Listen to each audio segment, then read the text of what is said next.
За нэгдүгээрт эрчис Монгол компаниг татан болгол. Сайн доо компани болж харагдаж байгаа юм шиг боловч үнээр дээр эрчим хүчний салбарт бол ажлын давхардл хийдлийг бий болгож ирсэн. Олон толгойтой хариуцах эзэнгүй болчихдог асуудал болохоор 3 дугаар цэглэгээ станц дээр дэлбэрэлт болсон. Эцэст нь хариуцлага тооц болохоор ТЭЦ3-ын удирдлагыг эрчист Монгол хэрэгжүүлээд байгаа юм 34-34-гөөс салгацсан. Хариуцах эзэн болтгоо байсан. Нийт 3.5 тэрбум төгрөгийн өр үүсгэсэн. Өр зээл үүсгэдэг тийм бүтэц байж болохгүй л гэж шаардлагатай явж байгаа. Мэдээж энэ компани маань нэлээд санаачлагтай ажиллаа тодорхой ажлууд хийсэн. Гэхдээ эцсийн үр дүн өр санхүүгийн үр дүн гэр хэмжигдэнэ. Нөгөө тоо худлаа хэлдэг үг гэдэг юм. Тоо алдагдaltaй бол тийм компани орчин тогтнох шаардлагагүй. Тоо өр үүсгэж байгаа бол тэр компани орчин тогтнох шаардлагагүй. Татан болох ёстой.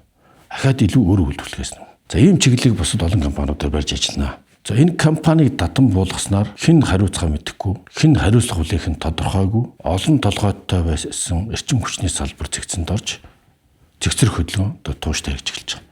Мэдээж өмнө нэлээд зэгцлээд удирдлагын тогтолцоог шаажраад, сайжруулаад оновчтой, доктортой хөндлөнгийн хяналтаа бүтээрээ болох гэж нэлээд шаардж үзлээ. Амжилтанд хүрсэнгүй ингээд татан богдож байна.